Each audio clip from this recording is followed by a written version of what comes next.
I'm coming to your city. Gonna play our guitars and sing you a country song. We'll all be flying higher than a jetliner. And if you want a little bang in your yin yang, come along. Well, welcome along, everybody, and thank you for joining Indiana Sports Beat with Jim Coyle here on this Friday, end of the week. Hope your week has been a good one and you're getting ready for a big weekend.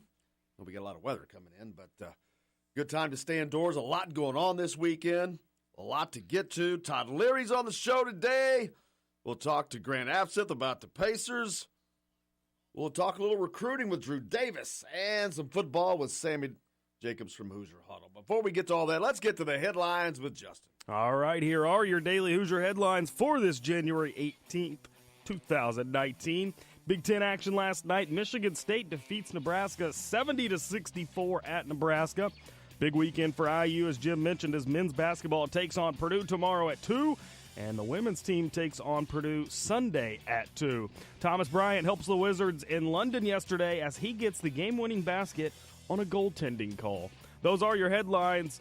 For more, go to thedailyhoosier.com on this January 18th, 2019. Thank you, sir. Justin Kayla sitting high atop the crew chief's box as always. Thanks a lot for joining us, taking Indiana Sports Beat along wherever you're going, whatever you may be doing. Todd Leary joins us today. That's in the next hour, of course. We'll talk Hoosier basketball as Indiana takes on Purdue tomorrow.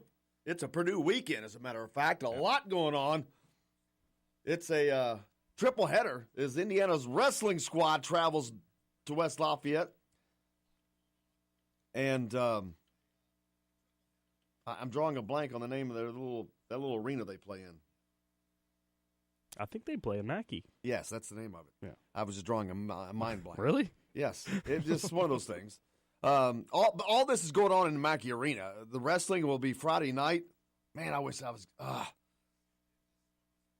I wish I got to start planning better. What a weekend that would have. That's the only way there's only one way possible to spend a good weekend in West Lafayette, and that would have been this weekend because IU was going to be there all three days. Kind of takes you away from the depressing institutional look if you look outside. Yeah, I was talking to somebody yesterday. I haven't seen the sun in 2 weeks. Well, did you just get back from West Lafayette? Has it been like that here? Oh.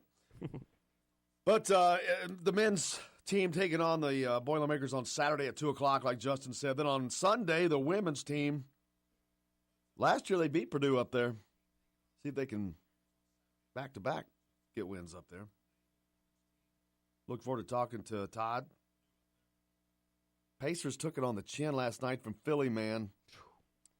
And I got to tell you, every time they play one of the top-end teams in the Eastern Conference, it's not been a good result here of late. So, In all fairness, though, Philly's been destroying everybody. well, they're good. There's no doubt, but they're one of the top teams in the. It's they may have the best record. I don't know right now. I don't follow it close enough, but Second best in the East. 120-96 last week. Joe Embiid, 22 points, 13 boards. They're rolling. The 76ers, their next 6 games, the worst is 57% chance to win, down to 26. The Pacers are actually tied in terms of record with Philly. Really? 29-15. Surprising. Well, they got ran out of the gym last night. We'll talk to Grant Absith about that. Drew Davis will be along. We'll talk to Drew about recruiting and something that is Hoosier Nation needs to start paying a little bit of attention and start governing themselves on social media. Talked about this for a couple of days. Not that it hasn't died down, it has, but social media is horrible. It gives idiots free license to show their world they're idiots. Wave that freak flag. Wave the idiot flag. Waving the freak flag's okay. The idiot flag's a different story. But the vitriol that's been I saw a commitments mother comment on, wow, no, I forget exactly what it was now, but wow, no prisoners. No mercy, that's what it was. Wow, no mercy. And then the response was from Keon Brooks' family. Yeah. And this is what they're seeing from Indiana right now. This is what they're seeing from the fan base of Indiana right now. So I hope that you're all proud of yourself. Yeah, don't let the fan base be the reason recruits don't come. I hope they're proud of themselves because it's that bad that it sinks down. You think these people don't pay attention? You think they're not on social media? You think the kids aren't on social media? I bet you that Michigan State's fan boards are not blowing their team up. Of course, they're sitting in a much better position. Yeah. But does that mean when you're not sitting in that position, you just sit there and whine and stomp your feet and act ridiculous? Again, it's okay to question things, but it's the manner in which it's done. Speaking of Michigan State, I brought this point up to my roommate last night. Since the year 2000, how many teams do you think have been more consistent than Michigan State? Are there any in your mind? Duke? Maybe Duke? Maybe? What do you mean maybe? What do you mean maybe? Look how many national championships Duke's won since 2000, how many Michigan State's won since 2000. How many has Duke won? More than Michigan State, because Michigan State's won one. Haven't they? I thought they won two. Nope. Not since 2000. Yeah, no, that was our argument. It was probably Duke and then Michigan State. And then it's not probably. Duke is more successful than Michigan State since 2000. Okay, Duke, Michigan State. Kansas? There's an argument to be made for Kansas. Which is what? Being in the top 5 every year? Well, I mean, I'm just talking in terms of tournament and being there and producing in the tournament. Michigan State's been to a hell of a lot of Final Fours. Really? Why don't you look that up and tell me how many Final Fours Duke has been to, Michigan State's been to, Duke's Kansas ahead been of to. them. We're not doing Duke. All right, Duke. Can't go to Kansas. Go to Kentucky. As much as I hate to say it, but that's why I brought it up. There's an argument to be made. Yeah, I mean, but yes, they are in the Big Ten, definitely the most successful since 2000. Indiana has been up and down, but their ups have been up since 2000. They've got a Final Four in there in 2002. They were ranked number 1 in 2013. They were top seed in 2013. They've won 2 Big Ten titles in the last, 6 years? But they don't have the consistency. It's up and down. A lot going on in the football world, college football, man. This transfer portal, if you're paying attention, the NCAA's made it a little easier to transfer now. Everybody enters their name into the portal, and teams can contact, reach out, see who's available. It's basically free agent market. These quarterbacks that are going everywhere. Of course, Indiana benefited there with Jack Tuttle coming over. Yep. But no one benefited more than Oklahoma. The Sooners land Jalen Hurts from Alabama. And now the Sooners are in a position to have 3 straight Heisman-winning quarterbacks. Now, how ironic would it be for Jalen Hurts to leave Alabama's bench, go to Oklahoma, and win the Heisman Trophy over Tua Tagovailoa?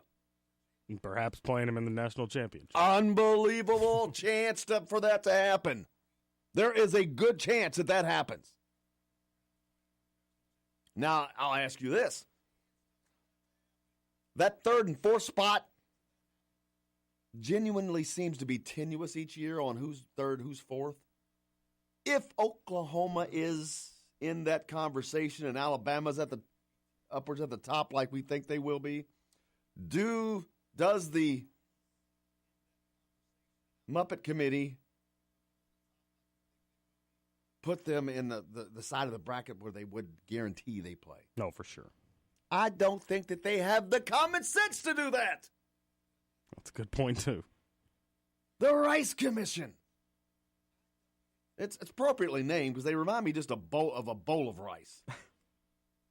Pretty bland. Bland and just no imagination, no taste, no flavor. Just laying there. But then there's another issue to the Oklahoma side. Oklahoma has a quarterback, Austin Kendall. Once he heard that Oklahoma was courting Jalen Hurts, he's like, well, okay, let me put my name in this here portal. Sounds like a Star Trek thing. It really does. Because that's you enter the portal and you go someplace else. He was trying to go to West Virginia. Guess what? Oklahoma says, nah, we're going to block your eligibility because he would have been eligible immediately. They were blocking his eligibility. Understandable. Same No, conference. it's not. Same conference. It doesn't matter. You were courting another quarterback. You recruited this kid. You swayed him. Hey, man, we want you to come in. We want you to do this. We want you to lead. We want you to be. But we're going to go out and recruit this other dude now. No. That's fine, but let him go. Yeah. Let my people go. But guess what? They got Jalen Hurts, and they were still blocking his kid. Now, they've unblocked it since then, but you know why? Because a firestorm of crap was about to rain down on Norman, Oklahoma. Because it's ridiculous. Coaches move about. Same conference. Ohio State's defensive coordinator just came over from Michigan. Not only is that the same conference, straight up dead rival. But that's okay. These schools, man, that's crap. I think it's crap, personally, to be able to do that.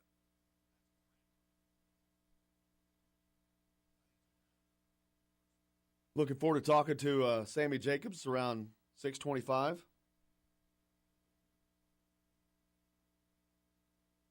We'll talk about this a little bit. College football is really changing fast with this transfer portal, allowing for these guys, which I think it should be this way. I mean, my only fear is mostly quarterbacks are doing this right now. It seems like, yeah, and most of them are ones that have. Are being allowed to be eligible immediately. Now, Jack Tuttle's is not confirmed yet. Why? I was going to ask that. How come there have been a number of them that have transferred? Graduate transfers. I know Jalen Hurts was graduate. Some of them are graduate transfers. Unbelievably, after 3 years even. There was another one last night that I saw. The Texas quarterback from Texas is leaving after May because he's graduating. After 3 years, he'll have 2 years of eligibility remaining because he redshirted a year. So now all these guys are getting to transfer with 2 years of eligibility. That's huge. That is huge.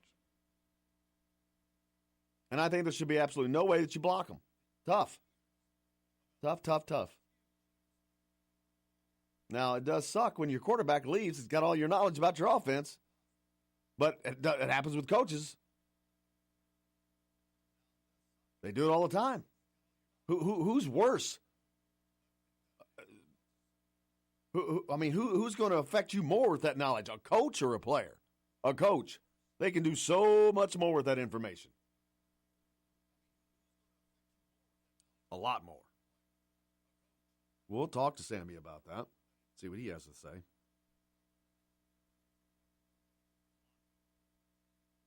What do you have to say? I never thought that we would have a time where it was basically a free agency for college players. I mean, that's essentially what this is. Well, that's just because it's so different, but right. But also it's because they've been so strenuous before. Yeah. I think this does make it a lot more exciting. Fans can see constantly guys going in and out of the portal, where they're going to end up. I think it makes it fun. I think that you should only be able to transfer once. Oh, sure, like absolutely. This. You can't just say, "Oh, okay, I'm going here this year." You can't go play for four or five different damn schools. Right. But it's going to only increase the more that it is used. And it's going to make it difficult. I mean, it's going to create some wrinkles. There's no doubt. No doubt. Hit us up on the text line. Let us know what your thoughts are. 812-269-6367. Questions, comments for any of our guests who are on the show today. Todd Leary will be along in the next hour. Grant Afseth will be here talking some Pacers. Drew Davis, we're talking recruiting. And Keon Brooks and Sammy Jacobs, we're talking a little bit of football. Sammy from Hoosier Huddle. Drew Davis, of course, from Peaks.com. Hey, make sure you like and follow us on Facebook. You can find the show there. Replay of the show each day in case you missed the live broadcast. You can also find us on Apple Play, iTunes, Google Play, iHeartRadio, Spotify, and at thedailyhoosier.com. Hey, make sure you also, if you follow us on one of those places, please leave a review. It helps. But there's a myriad of ways you can catch the show, whether you catch it live or later. Ubiquitous. Man, I wish I had $1,000 for every time you said that word. You wouldn't have to work, ever. I don't know about that. You don't say it quite that enough. But hey, how about John Morant? Did you see that dunk he had last night? I didn't know. Gee whiz. I have to look it up.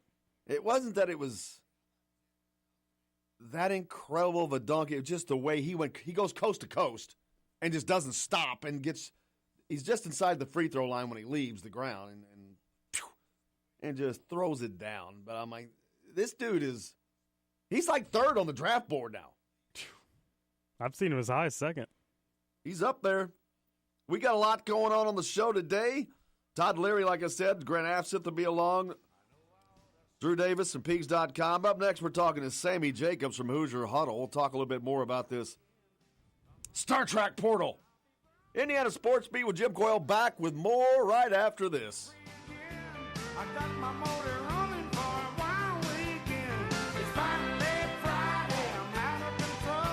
Forget the This is Jim Coyle. When I'm not on the road covering the Hoosiers, you can find me at Bubba's 33 on the northeast side of I-65 at Veterans Parkway in Clarksville. Bring the team in for that post-win meal in the family dining area or just meet friends for a happy hour. Bubba's has bold burgers, hand-tossed pizzas, mouth-watering wings, and a list of select local craft brewers for the coldest beer in town. Bubba's 33 in Clarksville. Burgers, pizza, beer.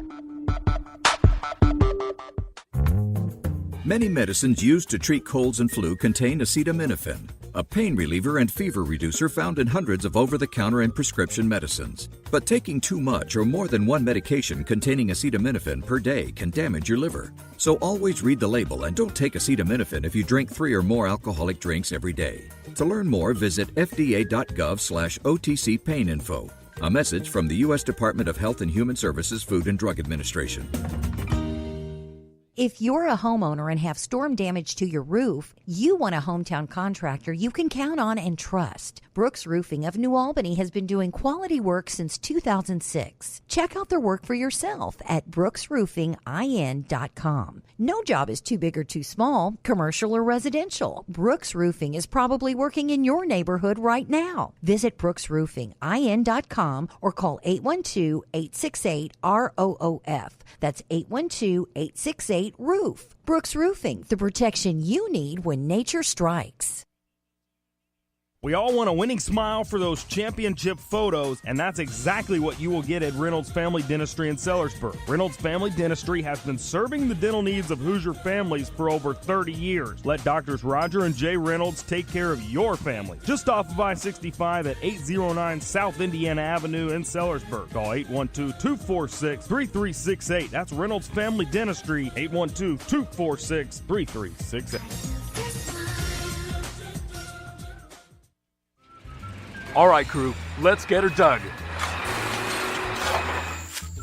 Honey, you want to give me a hand? I'm planting that tree, remember? No matter how large or small your digging project may be, no matter how urban or rural, you must always call 811 before any digging project. 811 is our national one-call number, alerting your local utility companies to come out and mark any lines they have near your dig site. You must call 811 at least 2 to 3 business days before any digging project, so you can avoid hitting our essential buried utilities. This includes natural gas and petroleum pipelines, electric, communication cables, and water and sewer lines.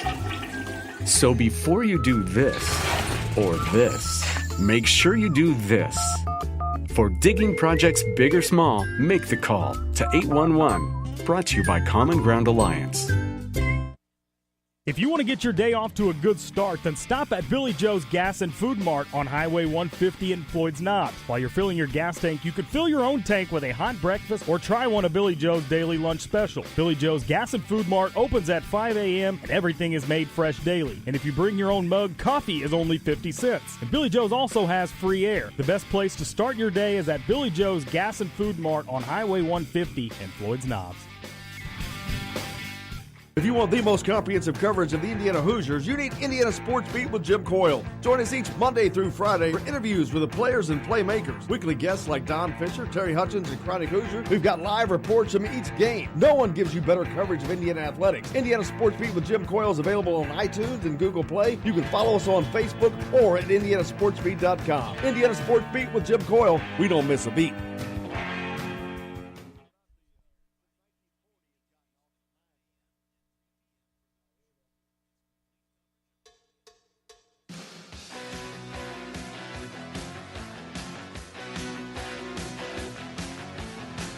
That'll get you going. Welcome back to Indiana Sports Beat. Jim Coyle sitting in with you as always. Justin Kalen high top the crew chief's box. That's right. Sammy Jacobs from Hoosier Huddle joins us now. Sammy, how are you, brother? I'm doing great. It's Friday. It certainly is a perfect day. One of my favorite days of the week to get to. It's my favorite day of the week outside of Saturday. I guarantee you, boy. I love them. I love all three of them. I like Friday better than Sunday, and Saturday just perfectly right in the middle. A lot going on in the world of college football, man, especially amongst quarterbacks. Of course, IU's quarterback's on campus. He met with the media, Jack Tuttle, their newest quarterback, I should say, yesterday, and I assume you were there. Yes, I was. He's a very well-spoken kid, and just listening to him talk, he seems very confident. He's got it going. Yeah, he shook off some early nerves there in the interview, but he's clearly a smart kid, a football smart kid, and he loves the game. He loves competition. I was impressed by him, and he's every bit of 6'4". Yeah, he was asked, what kind of a player can the Hoosiers fans expect, and he's again confident, man. He sounds like he's ready to get after it and really try to make a difference and try to earn that starting spot next year. Yeah, he's definitely somebody who isn't afraid of competition, has embraced it. I think his line was he hates losing more than he loves winning, which you hear all the great coaches talk about. And, it's kind of a double-edged sword because you want to enjoy winning more than you hate losing. Sometimes just because you'll lose the joy in the game. But yeah, this is the kind of fiery spirit that IU football needs. To help them get over the edge. I agree. I think that they need something. We talked about this before, like offensively. I think that Indiana's a team that they can't out Penn State. They can't out Buckeye the Buckeyes. They can't out Michigan.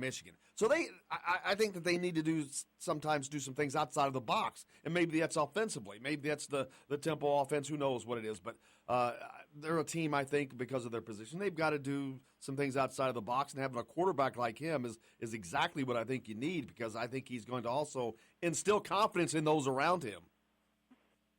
Yeah, and it gives you, some more depth as well, which is vital to winning Big Ten games and making bowl games. And, God forbid somebody gets hurt. Now you have, as long as Penix comes back healthy, you have two guys who could, throw the ball downfield well and consistently, have the tools to be the quarterback that IU needs to win 6 games. So he's not really a backup plan, but he's now you have depth. Now you're cooking with gas a little bit more than last year. Oh, absolutely. If you get to a position where either Penix is starting or Tuttle starting, man, you look down, you're like, oh, you got Penix behind him or you got Tuttle behind him. And then you've got a very seasoned Patrick Ramsey behind them, which that's not a bad backup quarterback to have, one that has the experience like Patrick Ramsey has. I mean, Peyton Ramsey. Yeah, Peyton Ramsey, he's a gamer. He's a tough kid. He's won, he's won five games last year, won a couple games last year, went on the road, came in relief a couple years ago and beat Virginia, who, ended up being a tough bowl game, tough bowl team the last couple years. So, to have him as potentially your number 3 guy really makes that room deeper. He's a guy who is, he's smart. He's a coach's kid. He should be able to help that room in some way as long as he stays in Bloomington. Yeah, and he's a very, very talented kid. He was, Joker texted this in yesterday, and I saved it. He was in, it was an Elite 11 academy or camp or something he was in? Yeah, the Elite 11 quarterback camp, which is the 11 top quarterbacks in the country. They work with Trent Dilfer. It used to be an ESPN show. I don't know if they still do that show, but they go and, they have this Elite 11 camp, and they work with the coaches and break down films, but it's only the top guys. It's safe to say that Indiana has never had a quarterback that was in a camp even similar to that. I don't think so, not to my knowledge. I don't know how long the Elite 11 camp has been around off the top of my head, but as far as I know, since following IU football, they have not. And then college football, man, right now is kind of topsy-turvy in the transfer world. This Star Trek portal, the transfer portal the NCAA's got. Guys going everywhere, and one of the biggest moves is Jalen Hurts going to Oklahoma, possibly giving them 3 straight Heisman Trophy winning quarterbacks. Yeah, the transfer portal is a lot cooler in our imagination than it is in real. I said in October when some of these guys have already put their names in the portal, it's like you said, something out of Star Trek or that time machine that Austin Powers had with the spinning, the swirl. It's kind of what I imagine as the transfer portal and spitting out guys in different parts of the country. But yeah, it's been a crazy offseason in terms of transfers, and I'll say this first before anything. Transfer guys, they should play right away. I have no problem with kids transferring. They need to do what's in their best interest. Coaches can leave, come and go willy-nilly with no penalty and take a bigger job and bigger money. We saw that with Manny Diaz. And, so kids, I think kids need to do what's right for them as well and what's best for them because it's their future as well. And, if they want to go play at Oklahoma or play at Miami instead of riding the bench, more power to them. I agree, and an ironic turn of events, Oklahoma began courting Jalen Hurts when he would put his name in the portal, and at that point, a quarterback on their team, Austin Kendall, said, well, if you're bringing him in, well, hell, I'm going to leave. So he puts his name in the portal, and he was wanting to go to West Virginia, and they were blocking that transfer, and then Hurts gets there, and they finally unblock it. But to me, the only reason they did that is because they knew a firestorm was probably about to rain down on the hypocrisy of them blocking that kid while they're bringing in Jalen Hurts. Yeah, it's just not a good look optics-wise from Oklahoma to block kids. I think the Big 12 is the only conference left that allows coaches, programs to block players from going to somebody on their schedule. So they do play West Virginia. They potentially play West Virginia twice if they finish 1-2 in the Big Ten. But it makes you look bad to block guys. There's an offensive lineman, I think, from Alabama last year that Nick Saban was blocking, and the SEC actually unblocked him, and Saban figured out that hey, they're making me look bad, and it's not good for recruiting and things like that. So, college athletics is supposed to be about the student athlete. If the student athlete wants to transfer, let him transfer, and without penalties. So I agree. As long as they give it a shot, an honest shot, I'm okay with it. If they come in and maybe their position coach left, or they're not a good fit, or God forbid a family member gets sick and they have to transfer home, or they didn't really have the set that they promised, things like that. Let them go. You can find another guy next year. Now, I do think that they should only be allowed to transfer once with that open. I don't think a freshman can go from Indiana to Michigan State to Oklahoma State. You could transfer every year if that was allowed. I think they should limit that. Yeah, you could limit that, but also if you transfer 3 or 4 times, let's say I transfer 3 or 4 times, you as a coach are going to go, well, hold on, why are you transferring 3 or 4 times? Are you a bad teammate? Do people not like you? Shying away from a little bit of competition? Why are you transferring 3 or 4 times becomes a question on why am I accepting you into my university? Wouldn't it be cool to play for Ohio State and Georgia and Oklahoma and USC? Can you imagine being able to say, I played for all 4 of those teams? Yeah, if you're that good, you're probably going to the NFL after 3. So I don't know if you could get the 4-way bingo there, but well, you can hit the triple header at least. Yeah, you can hit the trifecta, but it's that kids should be free to transfer at least once. If if something comes up, maybe that second year, sophomore year, coach quits or takes another job. I think as soon as the coach leaves, they should be free to go. Speaking of coaches, are we getting any closer to getting an offensive coordinator in Bloomington? People need to relax a little bit because it's getting a little crazy with a little bit of impatience. But you've got everybody on campus and you've got a new quarterback in there. They don't have an offense to run. But you can't practice with the coach. I get that, but there's a lot of studying that has to be done, a lot of book work, a lot of learning the playbook and all of that, and because there's going to be new terminology, and I'm sure there's going to be. And I know that they can only do so much, but I would think that there's a lot to do, and that they would need to really get that stuff going ASAP. Yeah, but there's a lot of stuff you can do in football practice that you don't need an offensive coordinator for. The route tree is the same route tree that everybody runs. Things like that. Sure, somebody might call it a Texas route or a Colorado route or things like that, but it's still the same route.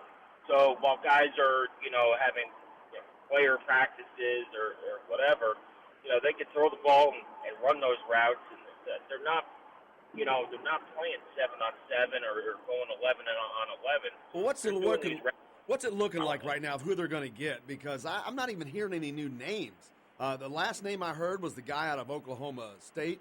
An assistant out there, the offensive line coach, because Canada turned the job down. Haven't really heard of it. There's usually something starts leaking out a little bit, but not really hearing a lot. Yeah, they're playing this pretty close to the vest. As far as I know, they're still interviewing people, and spring ball. I would expect something to happen here in the next couple weeks. And I know I said that a couple weeks ago, but the signing day is coming up. I think we may have lost. Usually, back. Middle of March, the week before spring break at IU, they get a weekend, go on spring break, back, and things like that. So, it's the mid-January now. I would expect something to come in the next couple weeks. Sounds good. Sammy Jacobs from HoosierHuddle.com. Check out complete coverage of the Indiana Hoosiers football program there with Sammy. Sammy, I appreciate you, brother. All right. Thanks, Jim. Enjoy your weekend. You as well. Thank you very much. Sammy Jacobs, a good friend from HoosierHuddle.com. We got plenty more coming up on the program next. Drew Davis, we're talking recruiting. Keon Brooks, when's he going to commit? Back with more Indiana Sports Beat right after this.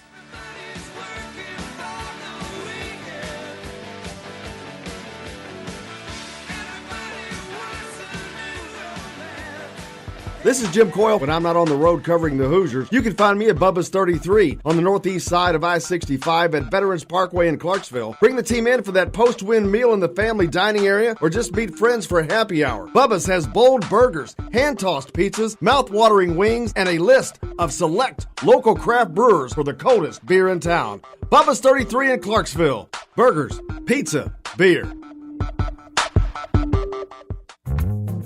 Many medicines used to treat colds and flu contain acetaminophen, a pain reliever and fever reducer found in hundreds of over-the-counter and prescription medicines. But taking too much or more than one medication containing acetaminophen per day can damage your liver. So always read the label and don't take acetaminophen if you drink 3 or more alcoholic drinks every day. To learn more, visit fda.gov/OTC pain info. A message from the U.S. Department of Health and Human Services Food and Drug Administration.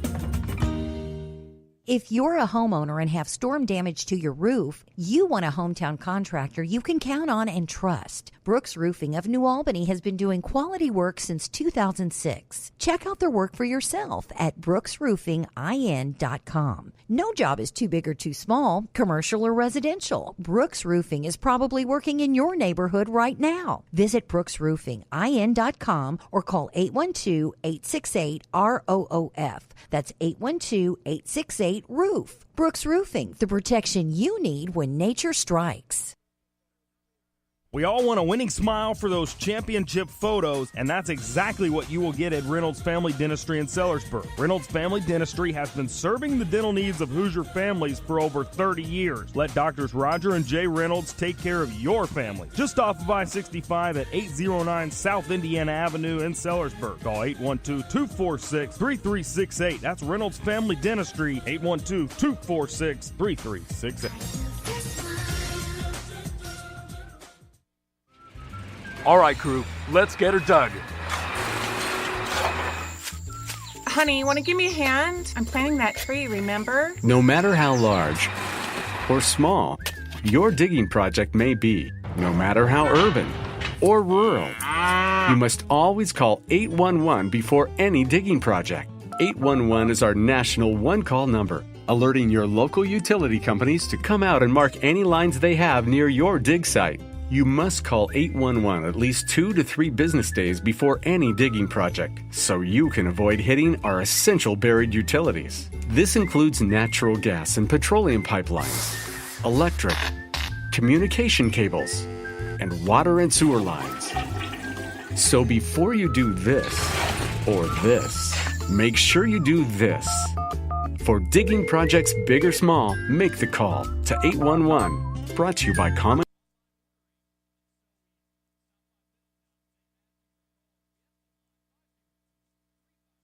Ground Alliance. If you want to get your day off to a good start, then stop at Billy Joe's Gas and Food Mart on Highway 150 in Floyd's Knobs. While you're filling your gas tank, you could fill your own tank with a hot breakfast or try one of Billy Joe's daily lunch special. Billy Joe's Gas and Food Mart opens at 5 a.m. and everything is made fresh daily. And if you bring your own mug, coffee is only 50 cents. And Billy Joe's also has free air. The best place to start your day is at Billy Joe's Gas and Food Mart on Highway 150 in Floyd's Knobs. If you want the most comprehensive coverage of the Indiana Hoosiers, you need Indiana Sports Beat with Jim Coyle. Join us each Monday through Friday for interviews with the players and playmakers. Weekly guests like Don Fisher, Terry Hutchins, and Chronic Hoosier. We've got live reports from each game. No one gives you better coverage of Indiana athletics. Indiana Sports Beat with Jim Coyle is available on iTunes and Google Play. You can follow us on Facebook or at indianasportsbeat.com. Indiana Sports Beat with Jim Coyle. We don't miss a beat.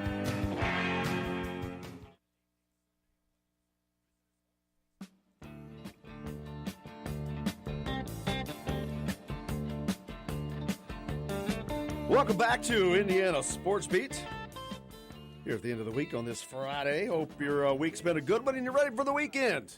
Drew Davis, Pigs.com, our recruiting guru analyst with us. Drew, how are you, brother? I'm doing good, Jim. How about you? Awesome. Ready for the weekend.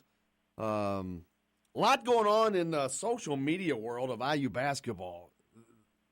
The Hoosier Nation has kind of lost their mind a little bit. Yeah, I mean, sometimes you see that with every fan base, and sometimes it's worse with, a particular fan base than it is others. And You see IU after the Nebraska game, some things were said, tweeted players, social media. You see, that can be the greatest thing sometimes and the worst thing, and it happened to be, a very bad time for, IU fans on social media, and just wasn't a good look. No, and not only that, though, I don't, social media gives a license for some people, I mentioned it earlier, to wave the idiot flag, their idiot flag. And I've seen here of late that not only a commitments, I think it was his mother, but I'm going to say a commitments family member comments on social media, and their quote was, "Wow, no mercy." And then the response came from a member of the Brooks family. That's got to, right. that cannot be good for recruiting. I mean, it certainly doesn't help. Do I think at the end of the day that it's a deciding factor with Keon Brooks? No, probably not. But it definitely doesn't help the cause, and it's certainly not something that they're going to be sitting there and look at as a positive thing at all. And you know what I'm saying? Yeah, and I don't know that it affects as much in-state, because if you're in Indiana, you know that the passion and all that. I think it's those ones that are outside of the state that aren't here to understand that, that can just look at that from the outside and go, what the hell's going on over there, man? I know, and it's one thing to, you see fans complain about, more than every last 10, 20 years, complain about the play of the team or whatnot, but it's another thing when you start to, go directly at, players on the roster and say some pretty outrageous things, and there's no need for that. No, and as you said, it's probably not going to have much of a factor, but being that it's this late in the recruitment process, and from what I'm reading, that it's becoming a difficult decision for Keon Brooks of where he's going to go. This is not a great time for that to come up, I wouldn't think either. I mean, it's not good timing. It's certainly not good. Not good for IU, but like I said, I still don't think it's going to hurt them, because at the end of the day, I just don't think it'll be enough of as a deciding factor in his decision-making process. No, because there's the other side of the coin is, hey, the team's not playing well right now, and that's why we need you.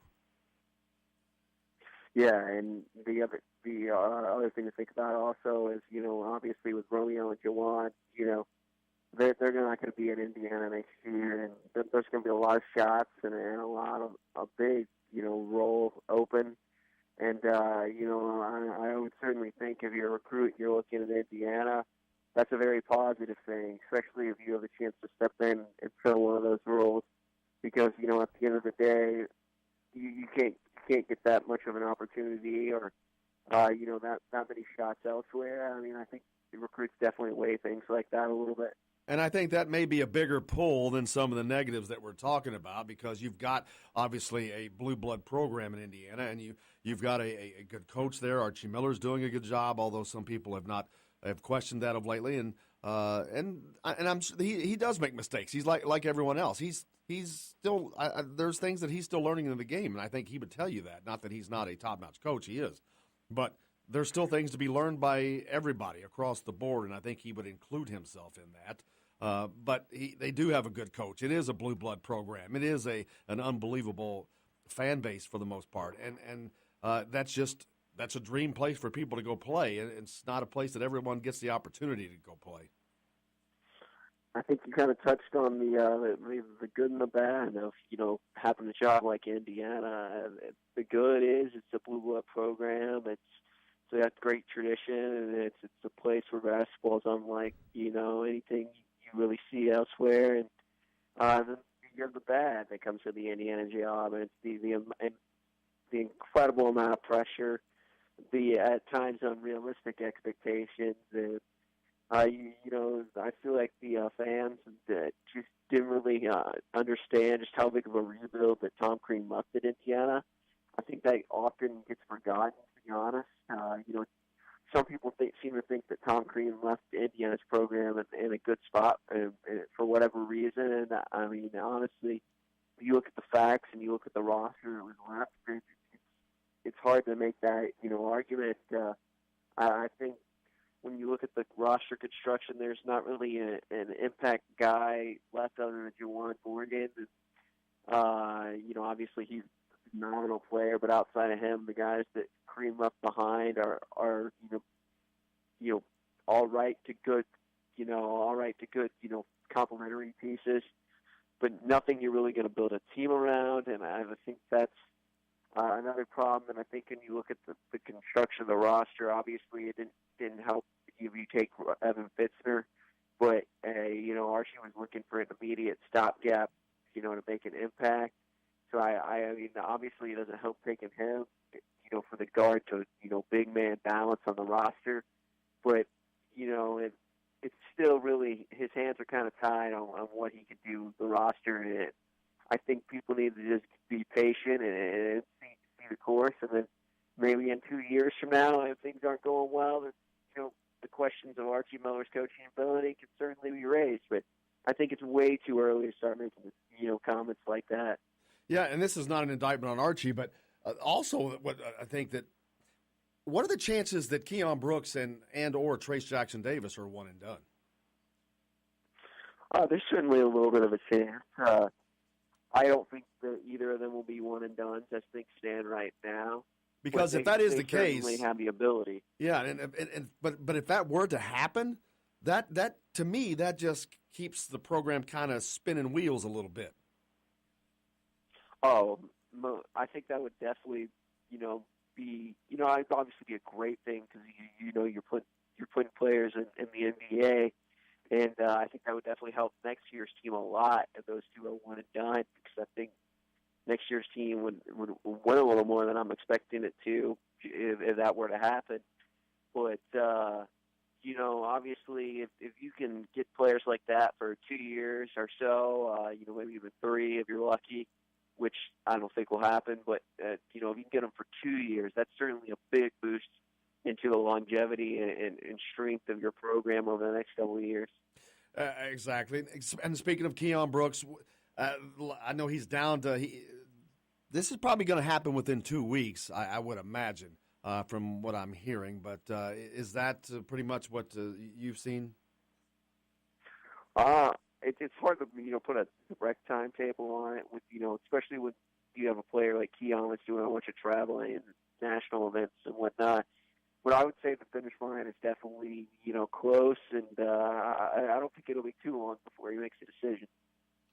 Looking forward to that. What else is going on in the world of the recruiting aspect? A big weekend this weekend of high school games. Where are you headed?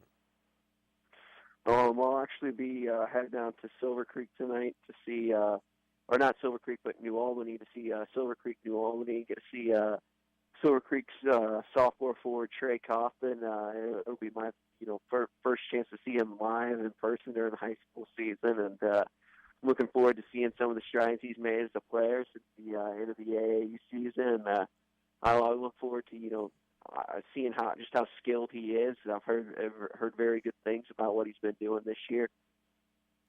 Drew, Justin Kalen here. As somebody who's seen Trey Kaufman, he's not all that good. I'm just kidding. You're going to have fun tonight. He's a heck of a player to watch. The one time I got to watch him, I was really impressed with his moves. Reminds me a lot of Kobe Barnes from Floyd Central. He's got a plethora of inside moves. He uses his body inside, but he can also step out and shoot. I think you'll really enjoy watching Trey Kaufman. Yeah, that's the thing I've seen in video from AAU is he really has a good stroke on him. And, that's not something you often see, but he can really step outside and hit that mid-range shot, and even to the three-point shot a little bit. And I think that's an area you'll see improve because most guys that are good mid-range shooters end up being good three-point shooters. And I think the big thing for him is obviously athleticism and finishing around the rim. You'd like to see improve a little bit. But often that comes with guys that are still getting used to their body. And then also you want to see him, with the post when he's working down there, not getting dislodged. That comes with, lower body strength, strengths of the shoulders.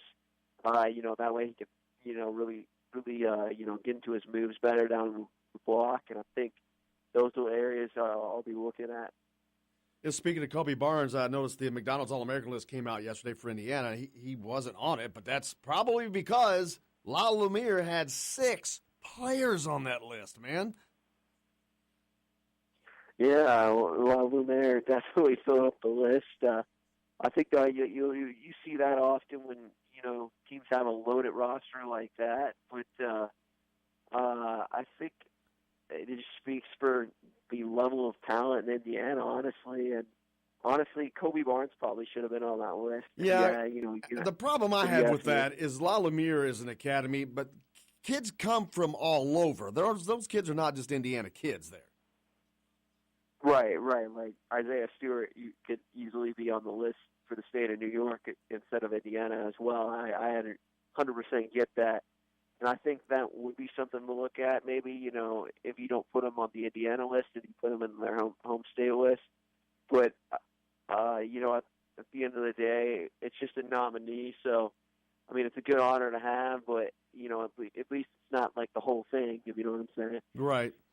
But it's just sad to see a kid like that who has succeeded as much as he has doesn't make that. But that's I think either that or maybe a team is limited to how many players they can put on there or something, like an all-star team. That's how they do on a lot of all-stars. They limit teams to how many there's on there. But I don't think it's right for an academy like that recruits nationally to be able to take up half the spots on something like that. Right, and you look at, like you said, they recruit nationally, and my only real solution that I could think of logically for that is, I don't think there should be a limit for a team, because if some team happens to have 5 ridiculous players, then I don't think I would like that. My only solution for that would be the state you're from is where you get nominated in.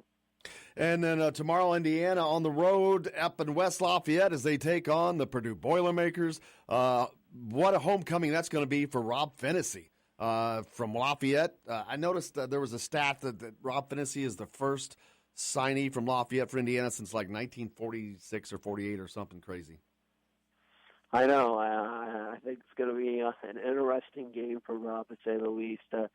I'm sure the Purdue faithful will be giving him all kinds of grief, and it'll be a nice little chance for him to come, play at, playing home, play in front of the people that I'm sure have seen him play quite often, and I'm sure he'll be fired up for that game. And you look at the Indiana-Purdue matchup, and I think honestly this game is very winnable for Indiana. I don't know why, but I felt that way for the last few weeks. Well, it's winnable if they play, if they give an effort, but not if they give an effort like they did against Nebraska the other night. They have to play. If they make a mistake, you bust your ass down the court. You don't lollygag down watching the guy go score off of your errant pass, which is what happened. But it's going to be a raucous environment. They're going to have to come out ready to fight, and I don't know that I've seen them ready to fight all year. They have to fight this game. They're going to have to fight through that crowd, first of all, because it's going to be that's a crowd that hates them, and they're going to have to know that, and they're going to have to use that in reverse fashion. I know it's definitely going to be a test for IU, not only physically but mentally. They have to be mentally tough to fight through that environment. Boy, I'm looking at the matchups in that game, and I'm saying to myself, I'm looking at Purdue. They have Carson Edwards, who's obviously a very difficult player to guard. But I'm looking at a matchup for Romeo Langford. I'm saying to myself, I feel like this is a good matchup for him.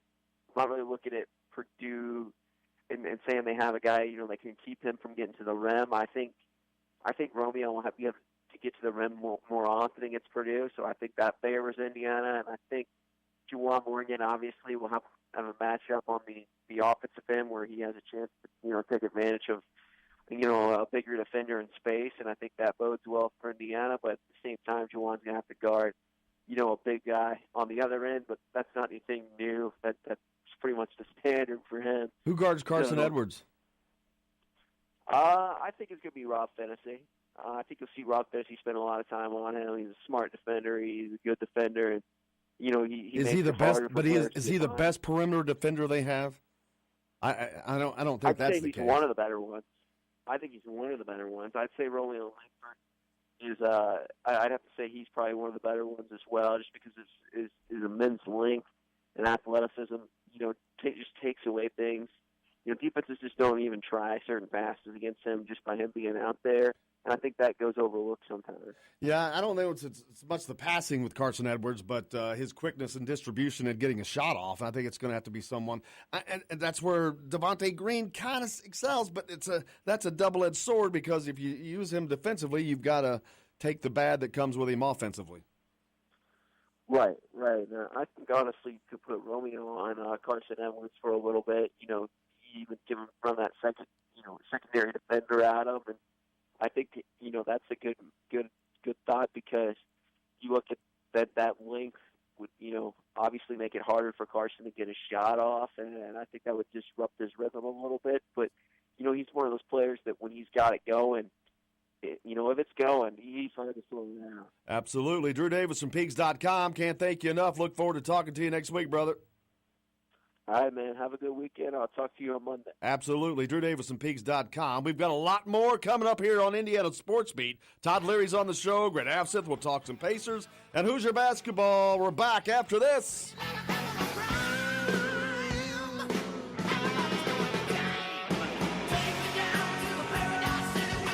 This is Jim Coyle. When I'm not on the road covering the Hoosiers, you can find me at Bubba's 33 on the northeast side of I-65 at Veterans Parkway in Clarksville. Bring the team in for that post-win meal in the family dining area, or just meet friends for happy hour. Bubba's has bold burgers, hand-tossed pizzas, mouth-watering wings, and a list of select local craft brewers for the coldest beer in town. Bubba's 33 in Clarksville. Burgers, pizza, beer. Many medicines used to treat colds and flu contain acetaminophen, a pain reliever and fever reducer found in hundreds of over-the-counter and prescription medicines. But taking too much or more than one medication containing acetaminophen per day can damage your liver. So always read the label and don't take acetaminophen if you drink 3 or more alcoholic drinks every day. To learn more, visit fda.gov/OTC pain info. A message from the U.S. Department of Health and Human Services Food and Drug Administration. If you're a homeowner and have storm damage to your roof, you want a hometown contractor you can count on and trust. Brooks Roofing of New Albany has been doing quality work since 2006. Check out their work for yourself at brooksroofingin.com. No job is too big or too small, commercial or residential. Brooks Roofing is probably working in your neighborhood right now. Visit brooksroofingin.com or call 812-868-ROOF. That's 812-868-ROOF. Brooks Roofing, the protection you need when nature strikes. We all want a winning smile for those championship photos, and that's exactly what you will get at Reynolds Family Dentistry in Sellersburg. Reynolds Family Dentistry has been serving the dental needs of Hoosier families for over 30 years. Let Doctors Roger and Jay Reynolds take care of your family. Just off of I-65 at 809 South Indiana Avenue in Sellersburg. Call 812-246-3368. That's Reynolds Family Dentistry, 812-246-3368.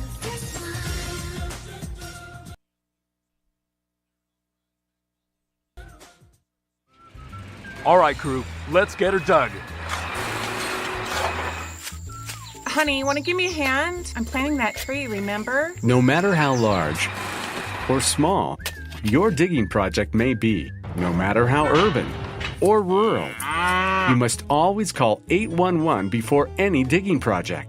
811 is our national one-call number, alerting your local utility companies to come out and mark any lines they have near your dig site. You must call 811 at least 2 to 3 business days before any digging project, so you can avoid hitting our essential buried utilities. This includes natural gas and petroleum pipelines, electric, communication cables, and water and sewer lines. So before you do this or this, make sure you do this. For digging projects big or small, make the call to 811. Brought to you by Common Ground Alliance. If you want to get your day off to a good start, then stop at Billy Joe's Gas and Food Mart on Highway 150 in Floyd's Knobs. While you're filling your gas tank, you could fill your own tank with a hot breakfast or try one of Billy Joe's daily lunch special. Billy Joe's Gas and Food Mart opens at 5 a.m. and everything is made fresh daily. And if you bring your own mug, coffee is only 50 cents. And Billy Joe's also has free air. The best place to start your day is at Billy Joe's Gas and Food Mart on Highway 150 in Floyd's Knobs. If you want the most comprehensive coverage of the Indiana Hoosiers, you need Indiana Sports Beat with Jim Coyle. Join us each Monday through Friday for interviews with the players and playmakers. Weekly guests like Don Fisher, Terry Hutchins, and Chronic Hoosier. We've got live reports from each game. No one gives you better coverage of Indiana athletics. Indiana Sports Beat with Jim Coyle is available on iTunes and Google Play. You can follow us on Facebook or at indianasportsbeat.com. Indiana Sports Beat with Jim Coyle. We don't miss a beat.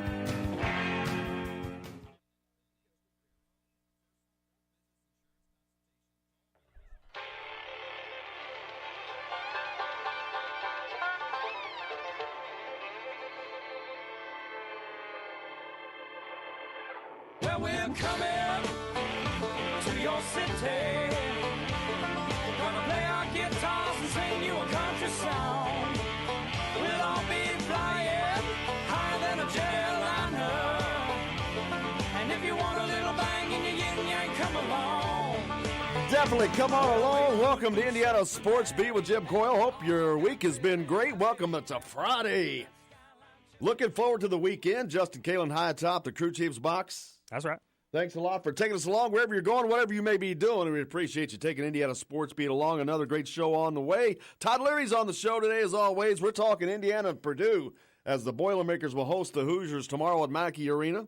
Got a lot to get to in regards to a little football news, and Grant Asworth got some Pacers information as well as they took on the Sixers last night. But let's get to the headlines before we get too deep. All right, let's take a look at your daily Hoosier headlines on this January 18th, 2019. And Big Ten action last night. Michigan State defeats Nebraska 70-64. Big weekend for IU as men's basketball takes on Purdue tomorrow at 2 o'clock. And the women's team will turn around and take on Purdue Sunday at 2. Both of those games at Mackey Arena. Thomas Bryant helps the Wizards in London yesterday as he gets the game-winning basket on a goaltending call. Those are your daily Hoosier headlines. Make sure to go to the Daily Hoosier for more. You can also catch the show there. Those were your headlines, though, for this January 18th, 2019. You know who wasn't in London against Thomas Bryant? Enes Kanter. That's right. He's afraid he's going to get assassinated, and it's not funny, but by the Turkish government. Talked about that yesterday. Crazy. Todd Leary's on the show today. We're talking about the Hoosiers taking on the Purdue Boilermakers tomorrow up in Mackey Arena. What will we see from Indiana? What team are we going to see from Indiana? Man, the Pacers, we'll talk Grant Asworth in a little while as well. They took it on the chin last night from Philly. 76ers handed it to them. By the way, I saw that Jay Morant dunk. My goodness. Oh, Jay Morant from Murray State. Hopefully you get that Indiana tomorrow. Man, that dude is just and I was watching some highlights. He's just not a highlight show. He is a great point guard. That he dishes the ball, makes some nice passes, but he is I guarantee he's the number one point guard in the draft without a doubt. He's just Allen Iverson-esque. Just there's a little bit of Allen Iverson. I'm not saying he's Allen Iverson, but he's got that little bit of Allen Iverson to him because he's got a shot, he's got a dish, he can drive and dish, and he can find the guys, man. He's a pretty good one.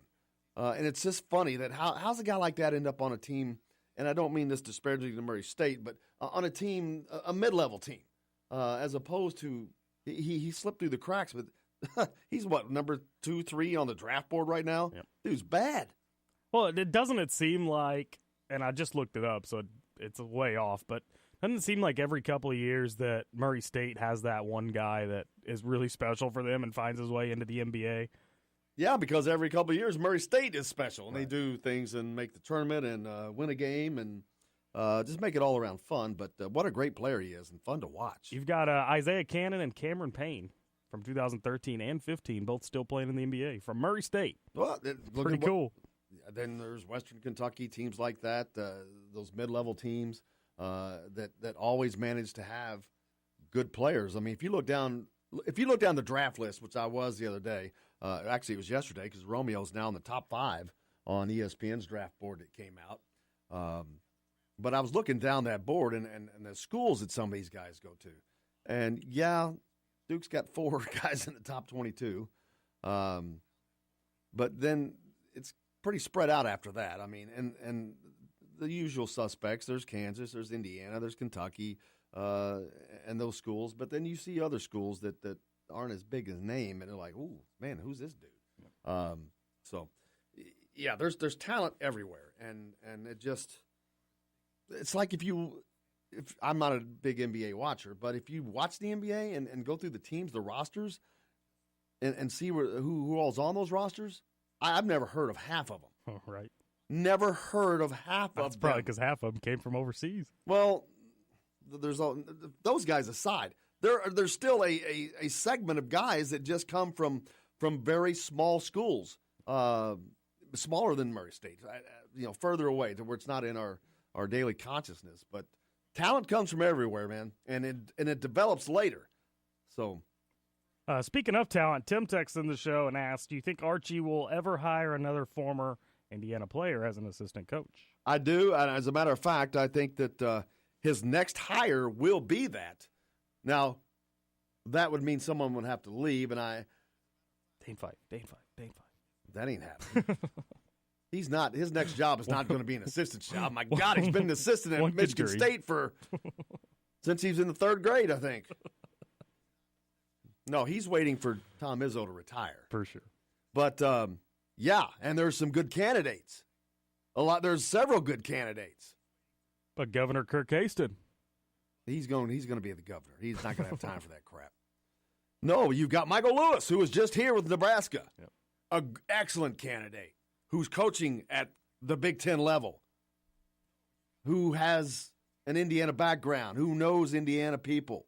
Do you think it would be somebody that would make a lateral move like that within the same conference? Don't know that's a lateral move. Yeah, maybe Nebraska, Indiana's not lateral move, but within the same conference.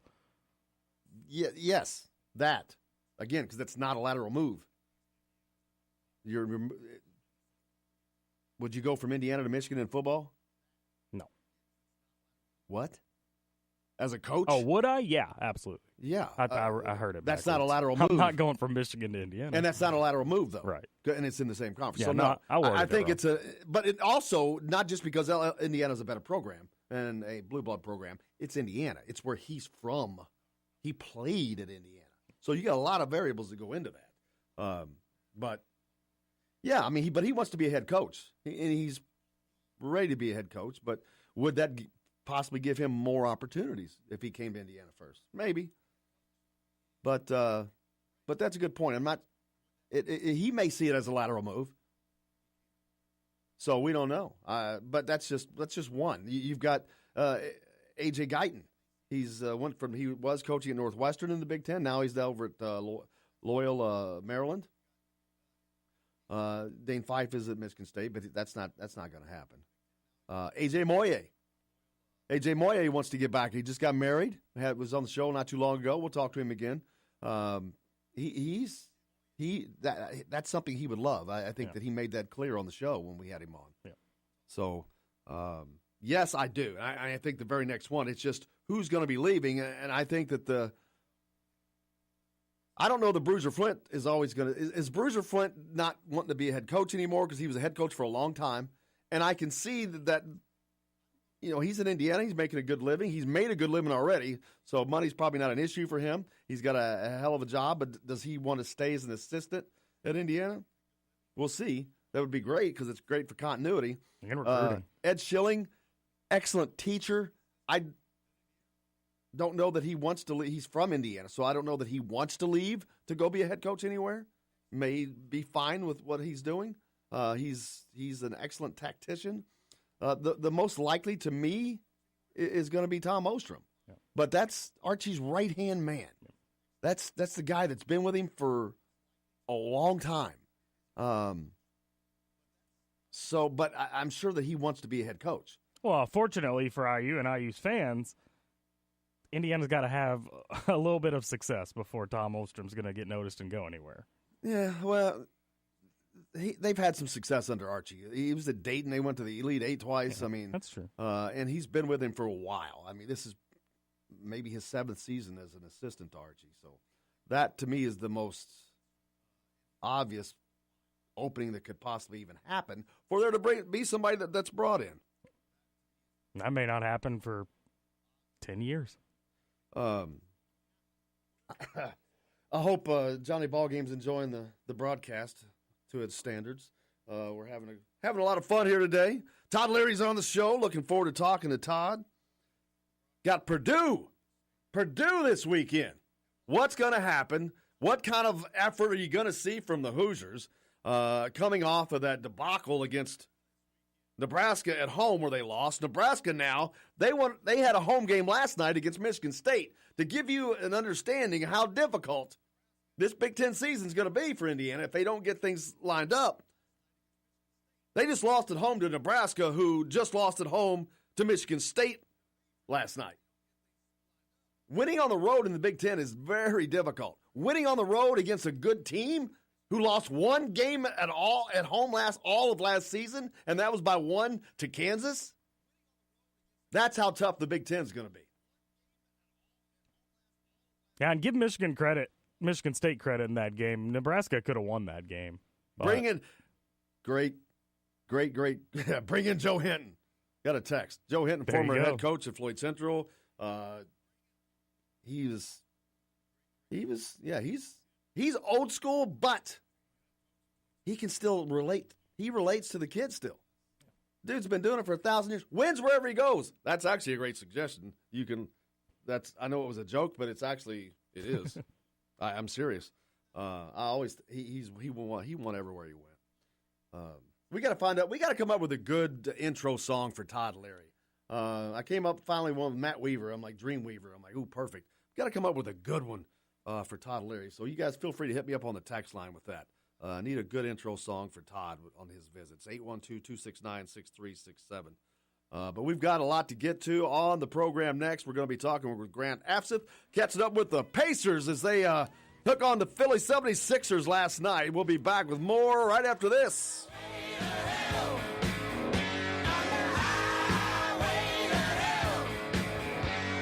This is Jim Coyle. When I'm not on the road covering the Hoosiers, you can find me at Bubba's 33 on the northeast side of I-65 at Veterans Parkway in Clarksville. Bring the team in for that post-win meal in the family dining area or just meet friends for happy hour. Bubba's has bold burgers, hand-tossed pizzas, mouth-watering wings, and a list of select local craft brewers for the coldest beer in town. Bubba's 33 in Clarksville. Burgers, pizza, beer. Many medicines used to treat colds and flu contain acetaminophen, a pain reliever and fever reducer found in hundreds of over-the-counter and prescription medicines. But taking too much or more than one medication containing acetaminophen per day can damage your liver. So always read the label and don't take acetaminophen if you drink 3 or more alcoholic drinks every day. To learn more, visit fda.gov/OTC pain info. A message from the U.S. Department of Health and Human Services Food and Drug Administration. If you're a homeowner and have storm damage to your roof, you want a hometown contractor you can count on and trust. Brooks Roofing of New Albany has been doing quality work since 2006. Check out their work for yourself at brooksroofingin.com. No job is too big or too small, commercial or residential. Brooks Roofing is probably working in your neighborhood right now. Visit brooksroofingin.com or call 812-868-ROOF. That's 812-868-ROOF. Brooks Roofing, the protection you need when nature strikes. We all want a winning smile for those championship photos, and that's exactly what you will get at Reynolds Family Dentistry in Sellersburg. Reynolds Family Dentistry has been serving the dental needs of Hoosier families for over 30 years. Let Doctors Roger and Jay Reynolds take care of your family. Just off of I-65 at 809 South Indiana Avenue in Sellersburg. Call 812-246-3368. That's Reynolds Family Dentistry, 812-246-3368. All right, crew, let's get her dug. Honey, you want to give me a hand? I'm planting that tree, remember? No matter how large or small your digging project may be, no matter how urban or rural, You must always call 811 before any digging project. 811 is our national one-call number, alerting your local utility companies to come out and mark any lines they have near your dig site. You must call 811 at least 2 to 3 business days before any digging project, so you can avoid hitting our essential buried utilities. This includes natural gas and petroleum pipelines, electric, communication cables, and water and sewer lines. So before you do this or this, make sure you do this. For digging projects big or small, make the call to 811. Brought to you by Common Ground Alliance. If you want to get your day off to a good start, then stop at Billy Joe's Gas and Food Mart on Highway 150 in Floyd's Knobs. While you're filling your gas tank, you could fill your own tank with a hot breakfast or try one of Billy Joe's daily lunch special. Billy Joe's Gas and Food Mart opens at 5 a.m. and everything is made fresh daily. And if you bring your own mug, coffee is only 50 cents. And Billy Joe's also has free air. The best place to start your day is at Billy Joe's Gas and Food Mart on Highway 150 in Floyd's Knobs. If you want the most comprehensive coverage of the Indiana Hoosiers, you need Indiana Sports Beat with Jim Coyle. Join us each Monday through Friday for interviews with the players and playmakers. Weekly guests like Don Fisher, Terry Hutchins, and Chronic Hoosier. We've got live reports from each game. No one gives you better coverage of Indiana athletics. Indiana Sports Beat with Jim Coyle is available on iTunes and Google Play. You can follow us on Facebook or at indianasportsbeat.com. Indiana Sports Beat with Jim Coyle. We don't miss a beat.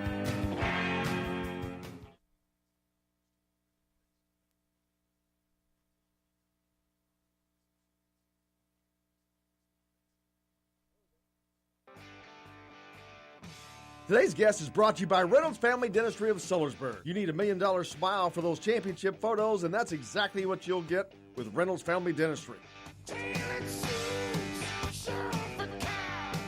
Welcome back to Indiana Sports Beat here on this Friday, January 18th. Hope you're ready for the weekend. We're joined now by our good friend Grant Abseth. Talking about the Pacers, Victor Oladipo and company. Grant, they ran into a little trouble last night with Philly coming into town. They lose that game. Yeah, that one was a tough one.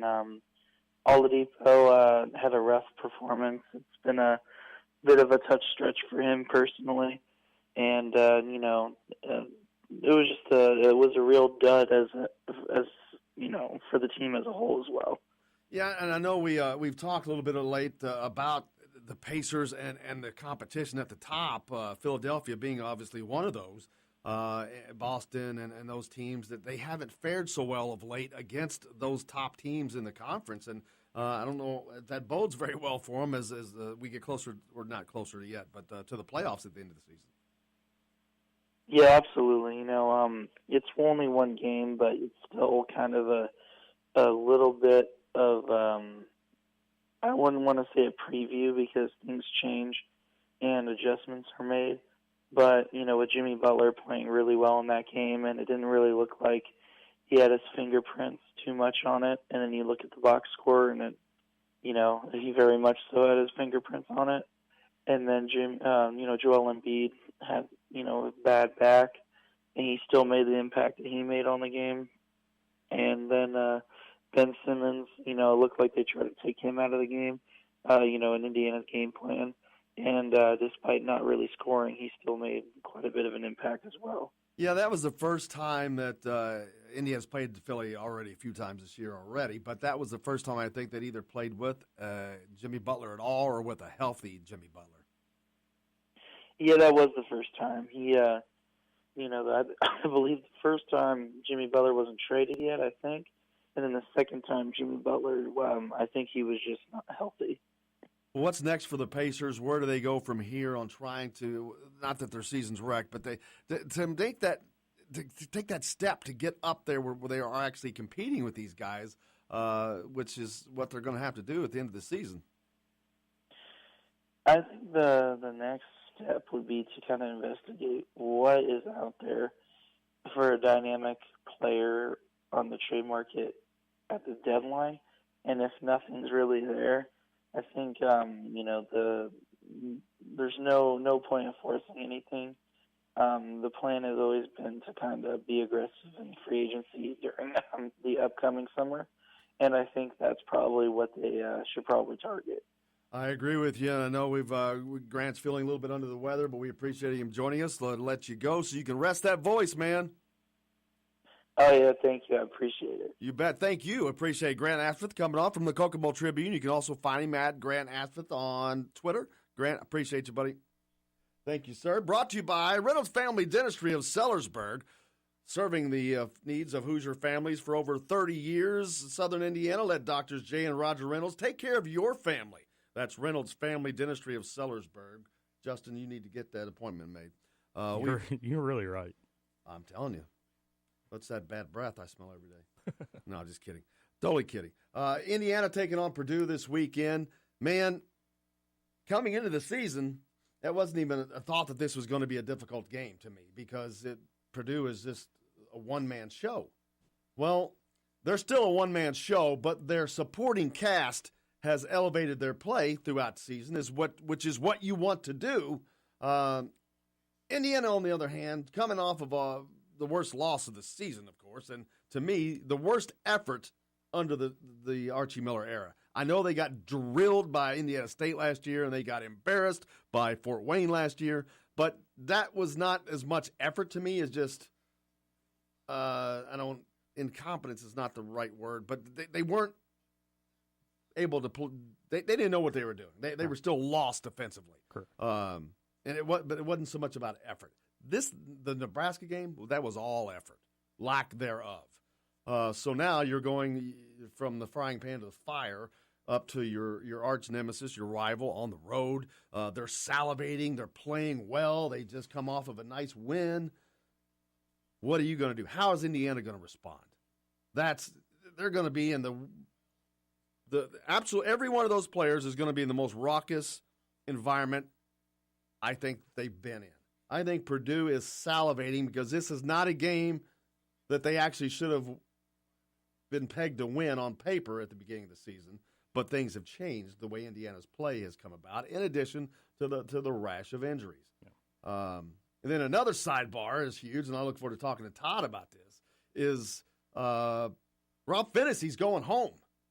The first IU signee from Lafayette since like 1946 or something, and he's going to be playing his first game in front of the old home folks. Don't expect that he's going to get a very warm welcome. No, but I mean, he will have a lot of family and friends there, hopefully. It should be a special night for Rob Finnis. I bet you don't hear him. Probably not. They're going to be drowning it out. By the IU sucks chance. Yeah. And the little video that Purdue put up cracks me up. You saw the one with the athletes? Yes. Yeah. Every game matters, but one matters more than all. Yeah. Well, that's because Purdue is obsessed with Indiana. But Mitchell, our friend Mitchell Page, put a post up about something. Oh, it was about that. He goes, "Isn't that ridiculous?" And I'm like, "Yeah, but the thing is, beating a national champion is the closest Purdue will ever come to being a national champion." That's a good point. So that's why it means so much to them. They're playing one of the best teams in college basketball, one of the best programs, rather, in college basketball. So they get to do that, and they have to face that every year, and they have to face it knowing it's not them.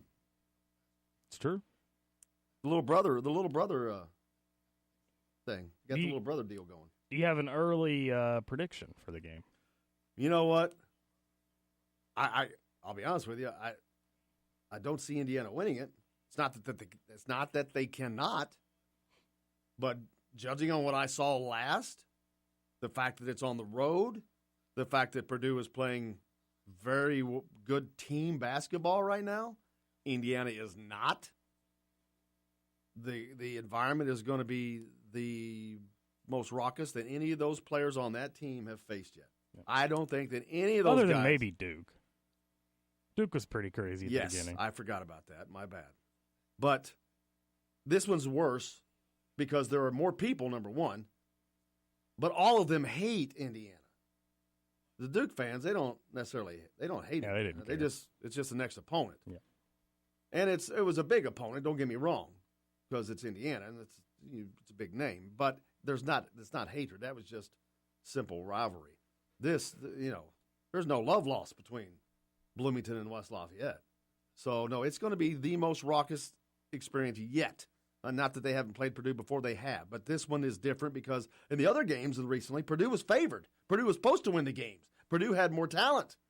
Not the case. Not the case right now. So, and everyone's picking Purdue to, be 7th, 6th, 7th in the Big Ten, whatever. Indiana was up 3rd, 4th. Everybody think they're going to be. They're salivating at an opportunity to knock off Indiana in a situation like that. I too think Purdue probably wins the game. Just I'm with you based on what we've seen, and you got to think there's 6 players on this team that have never played Purdue, so they're not going to know what exactly to expect. I think Indiana does keep it close, but I think they drop in the end. Do you want to know what to expect all week in practice? I'd have been following everyone behind with a bullhorn in their ear all night, yelling at them. That's what you're going to expect. It's going to be loud. It's going to be. You're not going to get the calls on the road. They're just going to have to settle down, play good defense, and smarter offense. Take care of the ball. They have the talent. They have better talent. They have the best player on the floor. They have. Although Purdue fans would argue that. That's because then why is he not number 5 on the draft board? Why is he not in the top 10 on the draft board? Why is he not in the top 20 of the draft board? It's funny because Purdue's so petty that if Romeo would have somehow went to Purdue, he's the best player on the floor. But you ask them tomorrow who the best player on the floor is, it won't be Romeo. Oh, and Purdue's only like that? Yeah. Who isn't like that? Every fan base is like that. I assure you. I don't if Carson know, Edwards was playing for Indiana, the fans would be loving him. Now, come on. Really? I don't know. I think if Carson Edwards played for Indiana, say they were reversed, I think Purdue would be like, oh, Romeo's the best player on the floor. I don't know that there's a lot of schools that are going to be like that. Wait a minute. With Carson Edwards playing for Purdue, you're going to think that about your own players. Exactly. Well, no, that's what I'm saying. That's the mindset. Not every school has that mindset. There's a lot of schools out there that'd be like concede and okay, Romeo is best player on the floor. But Purdue's so caught up in their own ways that Carson Edwards is the best players on the floor. I think Carson Edwards is good enough that any school that he was playing for is going to think that just because. Even if you don't really think it, you're still going to say it. Maybe so. Yeah, no maybes. Tim texts in says Rob Phinisee needs to shoot more. Yeah, I think he was getting there. I think that he was starting to open up because he's probably learning more than anybody on that team. That's the quarterback of the team, so he's got a lot more to learn. He's got to run the offense, but he's got to play defense too. So he has to learn everything he needs to learn about the defensive on the defensive side. So he's has a lot more to process in his mind in practice and games. Yeah. But I think that he was getting to the point to where he was comfortable enough that he started looking for his shot a little more, that looking to drive it a little more because they have to have that out of a point guard. That's what makes John Morant so great at Murray State. This dude is a B.A. man. He's bad. You could say that on the radio. I know. Well, actually, the government's shut down, so the FCC's not working, so we could really probably say whatever we wanted. They may come back. He's a badass. Morant's a badass. He's a point guard. Oh, my God. Like I said earlier, drives, dish, whatever. Shoot, finds the guys. He's tough. That's what you want. You want a guy that keeps them off balance. Because if you're not shooting, if you're not looking for your shot, if you're not driving, then guess what? They know you're not going to, and they can focus on you trying to dish the ball instead. So you have to have that ability to light it up. We're going to take a quick break. We've got Todd Leary joining us. We're going to talk with Todd for the rest of the show. Looking forward to it. Hope you're enjoying your day. We're back with more Indiana Sports Beat right after this. Oh, give me the beat, boys, and free my soul. I want to get lost in your rock and roll and drift away. This is Jim Coyle. When I'm not on the road covering the Hoosiers, you can find me at Bubba's 33 on the northeast side of I-65 at Veterans Parkway in Clarksville. Bring the team in for that post-win meal in the family dining area or just meet friends for happy hour. Bubba's has bold burgers, hand-tossed pizzas, mouth-watering wings, and a list of select local craft brewers for the coldest beer in town. Bubba's 33 in Clarksville. Burgers, pizza, beer. Many medicines used to treat colds and flu contain acetaminophen. a pain reliever and fever reducer found in hundreds of over-the-counter and prescription medicines. But taking too much or more than one medication containing acetaminophen per day can damage your liver. So always read the label and don't take acetaminophen if you drink 3 or more alcoholic drinks every day. To learn more, visit fda.gov/OTC pain info. A message from the U.S. Department of Health and Human Services Food and Drug Administration. If you're a homeowner and have storm damage to your roof, you want a hometown contractor you can count on and trust. Brooks Roofing of New Albany has been doing quality work since 2006. Check out their work for yourself at brooksroofingin.com. No job is too big or too small, commercial or residential. Brooks Roofing is probably working in your neighborhood right now. Visit brooksroofingin.com or call 812-868-ROOF. That's 812-868-ROOF. Brooks Roofing, the protection you need when nature strikes. We all want a winning smile for those championship photos, and that's exactly what you will get at Reynolds Family Dentistry in Sellersburg. Reynolds Family Dentistry has been serving the dental needs of Hoosier families for over 30 years. Let Doctors Roger and Jay Reynolds take care of your family. Just off of I-65 at 809 South Indiana Avenue in Sellersburg. Call 812-246-3368. That's Reynolds Family Dentistry, 812-246-3368. All right, crew, let's get her dug. Honey, want to give me a hand? I'm planting that tree, remember? No matter how large or small your digging project may be, no matter how urban or rural, you must always call 811 before any digging project. 811 is our national one-call number, alerting your local utility companies to come out and mark any lines they have near your dig site. You must call 811 at least 2 to 3 business days before any digging project, so you can avoid hitting our essential buried utilities. This includes natural gas and petroleum pipelines, electric, communication cables, and water and sewer lines. So before you do this or this, make sure you do this. For digging projects big or small, make the call to 811. Brought to you by Common Ground Alliance. If you want to get your day off to a good start, then stop at Billy Joe's Gas and Food Mart on Highway 150 in Floyd's Knobs. While you're filling your gas tank, you could fill your own tank with a hot breakfast or try one of Billy Joe's daily lunch special. Billy Joe's Gas and Food Mart opens at 5 a.m. and everything is made fresh daily. And if you bring your own mug, coffee is only 50 cents. And Billy Joe's also has free air. The best place to start your day is at Billy Joe's Gas and Food Mart on Highway 150 in Floyd's Knobs. If you want the most comprehensive coverage of the Indiana Hoosiers, you need Indiana Sports Beat with Jim Coyle. Join us each Monday through Friday for interviews with the players and playmakers. Weekly guests like Don Fisher, Terry Hutchins, and Chronic Hoosier. We've got live reports from each game. No one gives you better coverage of Indiana athletics. Indiana Sports Beat with Jim Coyle is available on iTunes and Google Play. You can follow us on Facebook or at indianasportsbeat.com. Indiana Sports Beat with Jim Coyle. We don't miss a beat.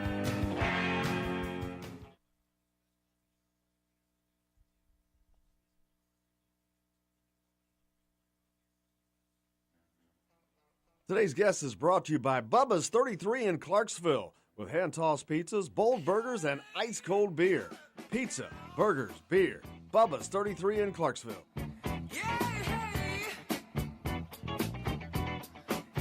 Welcome back to Indiana Sports Beat here on this Friday. Looking forward to this weekend. And now we're joined by the incomparable and the all-knowing Todd Leary. Todd, how are you?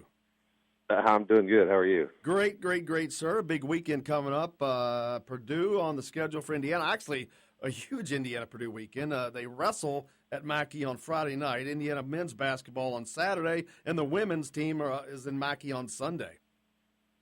Oh, that's obviously the rivalry with that in-state game is always fun, but it's really cool when you get all the different sports involved in it because there'll be that many more people excited and ready to talk trash back and forth to each other, I think. Oh, yeah, and it's already started. Purdue put out a nice little video about how every game's important, but this one's a little bit more important than the other ones. It was cute.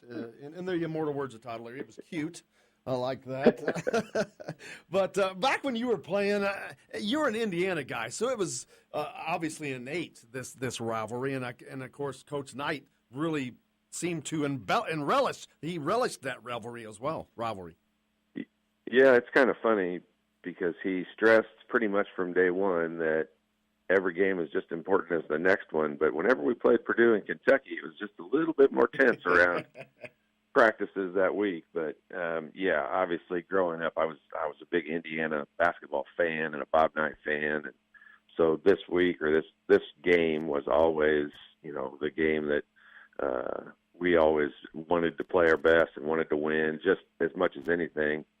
I wanted IU to win so we could talk trash to all the Purdue people. But it's just one of those things when they've had good coaching, their players play hard, and it's just a game where back when Katie coached, they played so similar to how we played, it really made it difficult. And that arena is the loudest arena I've ever played in. Like, it's just the echo that's in there is amazing, and they hate IU, so that just makes it kind of fun because you want to walk in there and win.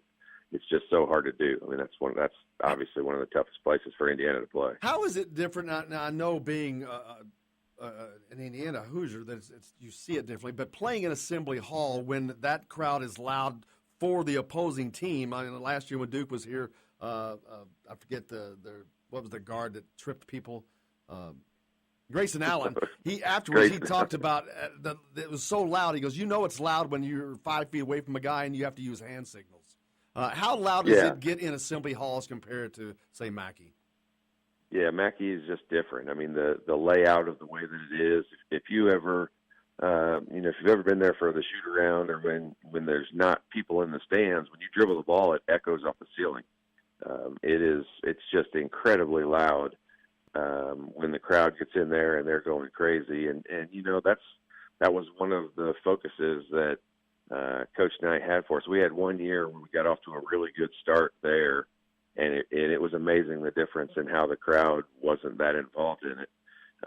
But when they get ahead and they go on runs and that crowd gets going crazy, I would probably guess it's a little bit louder when Indiana plays there than the average game that they have. But it's deafening. I mean, you definitely notice it because it's just that loud. And Assembly Hall gets incredibly loud, and they've got 17,000 fans, and when they're playing a high-ranked opponent and they're playing well and the crowd's going crazy, it is without a doubt loud. But Mackey Arena was the loudest place we ever played.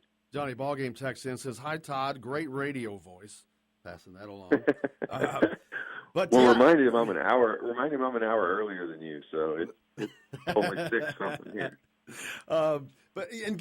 Now you just hit on something huge on runs and getting a great start. That's something that this Indiana team has just simply not done, and they didn't do it against Nebraska at home, and we saw what the result was.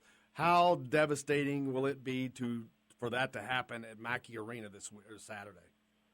Yeah, I mean, if you let them get off to the kind of start Indiana's fought against recently, being down even 5, 7, 9 points to start the game, it makes it so difficult. And anywhere on the road, that would be difficult. Mackey Arena would magnify it and make it just that much more difficult. But I think, in watching Purdue play, their games have kind of played out kind of the same, or real similar to how Indiana's have. And when they've shot the ball well, they've looked really, really good. And when they have not shot the ball well, they've not looked very good at all. And you can say some of the same things about Indiana. And, this is a critical game. All road games are pretty critical to hang around in the first half and then get off to a good start in the second half. And even being down, 5 points or something at halftime, that's nothing. That's 2 baskets away from, being in the lead even. But it's just good to hang around and be right there. And then that first 5 to 7 minutes of the second half is so important. And if you get off to a good start, you pretty much assure yourself you're going to be there at the end of the game. And that's really what you're trying to do on the road. And you're trying to give yourself a chance to win in the last 5 minutes. And these guys, if they put themselves in that position, a lot of times you could say they have the advantage in the last 5 minutes because then the pressure goes towards Purdue. But, with the struggles Indiana's had at the free throw line, when you get to that last 5 minutes, it's not a guarantee at that point, and it just makes it imperative that they get off to a good start in that second half, as long as they've hung around and been in just a few points. Yeah, and Indiana's kind of suffered in the paint a little bit late. Nebraska out-rebounded them. They were out-rebounded in the game before that. This Purdue team has not had the post presence that they have had in recent years. Right. Harms didn't really step into the role that I thought he would. He's a big dude. He's like 7'3", I think, but he's not as beefy. And I think that it's going to be paramount for Indiana to control the paint and for Juwan Morgan, obviously, to have a good game. But somebody else has got to step up, whether it's Clifton Moore, who's been getting some minutes, or Justin Smith, who we're still waiting for him to break out. Yeah, and this is definitely an Indiana team that has to rebound by committee. Their guards have to get rebounds. They have the capability of doing it. That's the awesome part. They're athletic enough, and they're big and strong enough that they can do it. It just has to be a major focus for them. And, you look at Purdue on paper, and that should be a team that the rebounding battle should be pretty close. If they're getting a ton of rebounds, especially offensive rebounds, then you're going to have to question Indiana and their effort in blocking out and some of those things. But I don't see that as I don't see getting out rebounded as something in this game that should happen. So, we'll see what happens at that point for Indiana. They really just have to make it a focus. And like I said, it's got to be a rebound by committee. Everybody's got to have, Juwan has 8 to 10 rebounds or more. And, you're probably going to have Romeo with 5+ rebounds, but if you get a bunch of guys with 3 to 5 rebounds, you're in pretty good shape, and that includes the guards. And if you do that, you'll probably win that rebounding battle against Purdue. And speaking of Romeo, and all of them for that matter, but this is definitely going to be the unbelievably most difficult environment that he's ever played in. And I would say that potentially it could be the biggest environment that any of those guys have played in, because Purdue was probably not looked at winning this game at the start of the season by a lot of people, but things have kind of changed, and I think they're salivating to see this Indiana team come in. They're a wounded animal.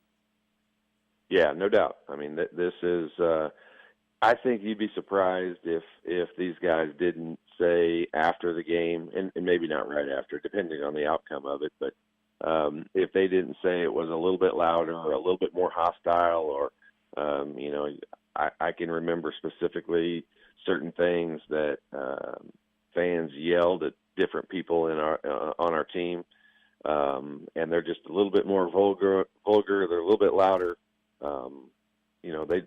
I'll be surprised if those guys don't come away from this as their first time in Mackey Arena and say that it was one of the crazier crowds and the loudest places and most difficult places to play. And seeing what Indiana's been doing lately, especially the lackluster effort against Nebraska, obviously they have to rebound from that, no doubt. But what do they really have to do to have a chance at actually winning this game? They've got to shoot the ball well is one of the issues. I mean, Indiana is, they're not having those games where they break out and have 8 to 12 or 13 made 3-point field goals. I mean, it's just not happened for them recently. And, I think they're capable shooters. I don't think it's fitting within the scope of what they're trying to accomplish. And, I said this at the Nebraska game, Indiana's offense, whether it was against that 1-3-1 zone or whether it was against the man-to-man, it just appeared to me, it's going to sound weird, but it just appeared to me that Indiana was just trying to run an offense as opposed to trying to score. And there's a difference between those two statements. And I think I think they know the offenses that they're trying to run. I think they know where they're supposed to go.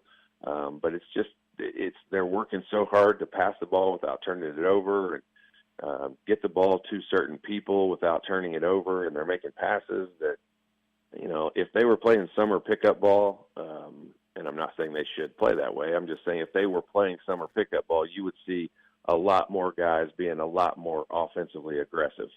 And I think that's what they've got to get to. I mean, if you just watch Nebraska play, I couldn't have named one player on Nebraska's team going into that game But I can tell you they played loose, and especially after a few shots started going in and they had that lead, they were loose and they were firing shots up and making them. And I never felt Indiana got to that point. I think they always were trying to just run an offense and get the ball to certain people, as opposed to being out there trying to be aggressive and drive to the basket and get in foul trouble and just create mismatches and score off of those mismatches. And once they started missing a few 3-pointers and a few shots inside the lane that they probably should have made, the crowd groans a little bit. And players hear that. There's no doubt about when things like that happen. The players hear it and they feel it also. But I just want to see Indiana be more aggressive, and that doesn't have anything to do with getting the ball to certain people. I don't care who has it. I just want them to make an aggressive move, try to make two people guard him, kick the ball to an open guy, and let him take a shot. If he makes it, great. But that's what I think they've got to do. I think they've just got to be a little bit looser and aggressive at trying to score. Yeah, and talking to Todd Leary, former Hoosier great, one of the things I was thinking about yesterday is you guys were always, your teams, there was always toughness. There was never a question. It's not even a worry. But part of that, a big part of that was because I think it was a reflection of who you were playing for. It was instilled in you. Not that a lot of it was, some of it was already there, and it was brought out more. I'm not seeing that on this team, a reflection, and I'm not saying that is a good or a bad thing, but it's different. This team does not reflect toughness. It does not reflect a fight to me, at least not yet. Yeah, I mean, I see what you mean, and I don't disagree with the statement. It's kind of a situation where we had, we came in with 7. I came in with 7 recruits total, so all of us played together. For a few years, we had an identity when we played all summer long, and we stayed down there in the summertime, and when we practiced and played our pickup games and that kind of stuff, we had an identity already. I mean, we had 4 or 5 guys that could make 3-point shots on the floor all the time. We had, tall enough and athletic enough guys to rebound and get it inside and score when they do get it. And we kind of knew what our identity was and what we were trying to accomplish. And this team obviously didn't have that because they've never played together. And so in the summertime or before they're getting started in the season basketball, that they're trying to establish their identity and learn themselves as to what it is. And, they've got a bunch of guys that play hard. They've got guys that are smart. They've got guys that are athletic. I just don't know that they've gelled together just right. That's why I think Phinisee is so important to be on the floor, not because he's better than Devontae, and I'm not saying it for that reason. I'm saying he just kind of he's the glue that when he's on the floor, everyone plays a little bit better, I think, and including Devontae. So I like it when they play together even. But when this team just doesn't really have an identity, and this part of the season, you would have hoped, I think, that they'd be a little bit farther along in that situation, but they're really not. I mean, I don't think you would have walked away from the Nebraska game and said, well, the other team just shot the ball really hard, Indiana. There's nothing they could have done. I definitely don't think that was the case, and I don't think the players think that, or the coaches, or definitely the fans. So. They've got to just develop something that they're working towards and have a goal. Whether that's if it is driving the ball in the paint all the time, then that's what their identity needs to be. And they've not created that situation yet. Todd, Justin Kalen here. Tim texts into the show and asks, "Is Todd still coaching an AAU team?" No, he is not. He actually lives down in Paducah, Kentucky. He would love to, but I'm still very involved in the Indiana Faith team or program that we started 6 or 7 years ago now, and we have I think last year we had over 30 different boys and girls teams across the state. So I'm still involved in the Indiana Faith. A little bit, but it's a little bit more difficult being 5 hours away from Indianapolis. I have eligibility left, Todd. Yeah, okay. Well, you're probably still going to have that after this summer. You brought up Rob Phinisee, and Rob Phinisee is the first recruit from West Lafayette for Indiana since like 1946, 48 something. Of course, it makes sense, but he's going home. He's definitely not going to get much of a warm welcome there. No, he's not. He will. It'll be fun though. Hopefully, that's a situation he gets off to a good start, because that can roll with you. you go back to your hometown and you get off to a good start, you know you've got some fans that are there that you either went to high school with or, you know, they're yelling against you, but because they're Purdue people, but they're really not rooting against you that much. And it'll be fun for him, obviously being that close to home. He'll probably have some more family members than at a normal IU game, but you know, it'll be fun for him. I think I'm excited to see how he comes out and handles that situation. Although, you know, he never really smiles or gets too angry unless he hits a last-second shot that wins the game for him. He doesn't get too excited, so I don't know that we'll see it out of him. But hopefully, he just gets off to a good start playing well. And, you know, and that brings up another point that this entire team. And I know there's good and bad to it, but they seem to be pretty emotionless. Romeo is actually very even-keeled, and I know that is obviously great when it comes down to crunch time and making decisions and all of that. But there's also a time where that emotion can really help you, and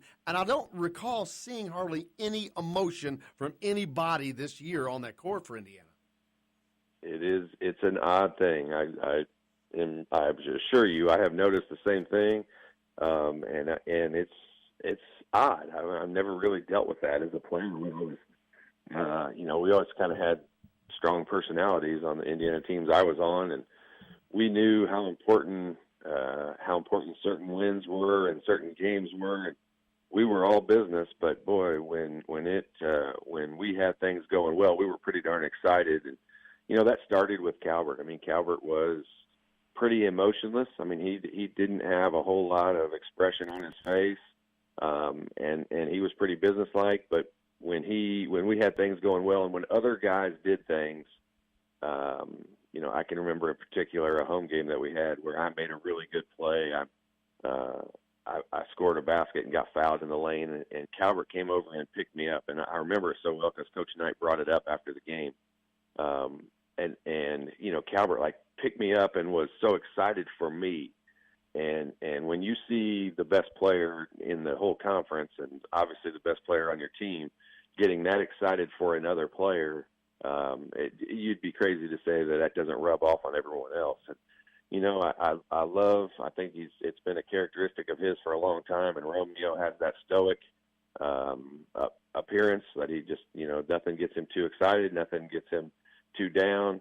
And you know, I don't know that that's a negative. I'm just saying I think it is definitely a positive when you get, you know, one of your best players, or if not the best player on your team, you know, showing some emotion that supports other guys and gets other guys excited, because you definitely feed off of that. And if anyone thinks you don't, then they've played on some pretty boring teams in their life, because when you get that momentum going positive and everybody's excited and fun, it snowballs. And that's when you are able to beat a team by 20 and 30 points, when you get everybody excited like that. They're certainly going to need it this weekend. Todd, I thank you so much for joining us. Todd Leary, one of the Hoosier greats. Appreciate talking to you, brother, as always. Oh, I enjoy it. Thank you very much. Thank you. Todd Leary always joins us each and every Friday, so grateful for that, as Indiana will take on Purdue tomorrow. Looking forward. That game is at 2 o'clock at Bubba's 33. Of course, they bring you Todd Leary each and every week as well. But make sure you're up there checking out the game. Wall-to-wall TVs. It's going to be a fun one. As a matter of fact, send me a text, anybody, and you get a free – whoever gets in the first text on who was the first recruit from Lafayette since 1946 for Indiana, then you get a free appetizer at Bubba's. Lobbing you up a softball this morning. Yeah, not everybody, but it's the first two that I get. But that's going to pretty much wrap it up today. Looking for a great show. Looking forward to next week. Looking forward to this game tomorrow. A lot of games going on this weekend, but the Purdue-Indiana game, that's going to be one that they need to get wrapped up. For Justin Kalen, I'm Jim Coyle, and I will see you on the radio.